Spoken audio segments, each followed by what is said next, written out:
Mountbatten ने सत्ता हस्तांतरण की योजना पर विभिन्न पक्षों के साथ मोटे तौर पर विचार विमर्श बहुत जल्दीबाजी में पूरा किया और 18 मई को लंदन रवाना हो गए। ब्रिटिश सरकार की सहमति प्राप्त करके वे 31 मई को भारत लौटे। एक दिन बाद ही 2 जून 1947 को वायसराय हाउस में प्रातः 10 बजे भारत के सभी बड़े नेताओं को बैठक के लिए आमंत्रित किया गया। कांग्रेस की ओर से जवाहरलाल नेहरू, सरदार पटेल और आचार्य कृपलानी आए। मुस्लिम लीग की ओर से लियाकत अली खान और सरदार निस्तर पहुंचे। सिखों का प्रतिनिधित्व सरदार बलदेव सिंह कर रहे थे। मोहम्मद अली जिन्ना सबसे बाद में आए। 2 जून का वह दिन भारत के भाग्य का फैसला करने वाला था। इस निर्णायक क्षण में लगभग 100 वर्ष के सक्रिय स्वाधीनता आंदोलन के बाद करोड़ों लोगों के चिर परिचित अभिलाषा के फलीभूत होने के समय पर गांधी जी कहाँ थे? वे कांग्रेस के प्रतिनिधिमंडल में तो शामिल नहीं थे, फिर कहाँ थे गांधी जी? आखिरकार वे इस ऐतिहासिक घटनाक्रम से दूर कैसे रह सकते थे? उनकी सबसे बड़ी अभिलाषा यही थी कि भारत को स्वतंत्रता मिले, लेकिन विभाजन के बिना। खंडित भारत उन्हें स्वीकार नहीं था, लेकिन अंग्रेजों के मन में तो कुछ और ही था।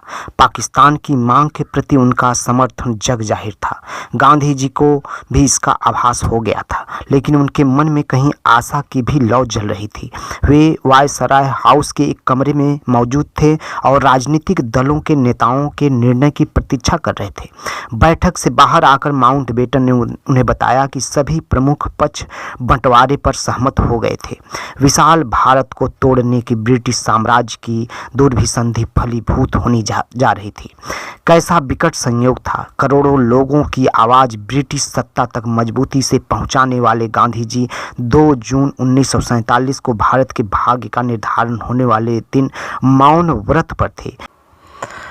उस समय के वायसराय हाउस और वर्तमान राष्ट्रपति भवन के कमरे में बंटवारे के पक्ष या विपक्ष में निर्णय से पहले की उनकी मौन प्रतीक्षा व्याकुलता से भरी थी।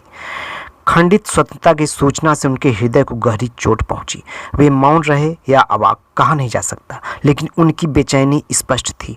भारत विभाजन की सूचना पर उनके मौन का महानाद जल्दी ही उस भवन की दीवारों को भेद कर पूरे भारत पर छा जाने वाला था।